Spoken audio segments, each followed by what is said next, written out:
So I was thinking we should talk about one of the most successful and influential rock bands of all time. The Rolling Stones. Stick around, we'll tell you about them. The Rolling Stones formed in London in 1962. The name comes from a song, Rollin' Stone, by Muddy Waters, a famous blues musician. The early lineup included guitarists Brian Jones and Keith Richards, vocalist Mick Jagger, bassist Bill Wyman, pianist Ian Stewart, and drummer Charlie Watts. Of this original group, only Jagger, Richards, and Watts remained in the band throughout its history.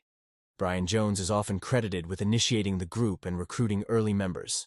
The Independent says that Mick Jagger and Keith Richards had known each other from childhood, or at least school, and their musical partnership became central to the group almost immediately.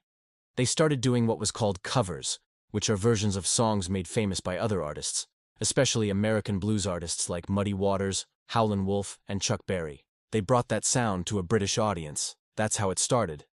And then they started writing their own songs.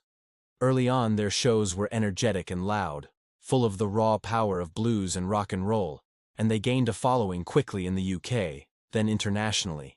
The New York Times says that their stage presence, rebellious image, and strong songs helped define the archetype of the rock band. But as their fame grew, so did the internal conflict, especially between Brian Jones and the other members. It was clear that Jones's heavy drug use and erratic behavior was creating problems. His relationships were volatile, and he was increasingly on the outs with the rest of the group. Then, in 1967, there was the infamous Redlands bust. Mick Jagger and Keith Richards were arrested for drug possession at Keith A.'s home after police found them with several others in the house.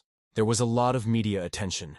Jones's ex-girlfriend, Anita Pallenberg, who was now in a relationship with Keith Richards, was also there. Police found drugs there, but Richards said famously, "We weren't taking the drugs, we were just sitting there having tea and biscuits." Wikipedia tells us that Jones was furious at Richards for bringing the police there. He felt betrayed. Things were really falling apart by then. In 1968, the group played a disastrous concert at the Altamont Free Concert in California. Wikipedia says it was meant to be a kind of Woodstock-style free concert.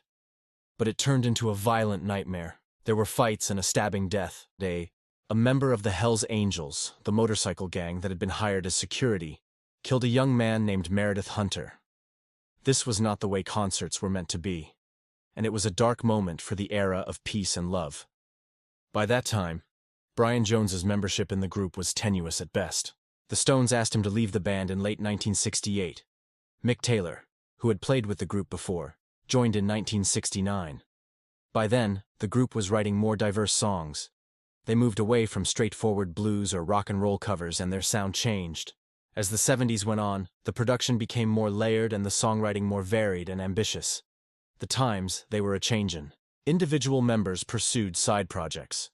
They had personal issues, but the band persisted. Here's a headline from 1981. Stones give offenses new life.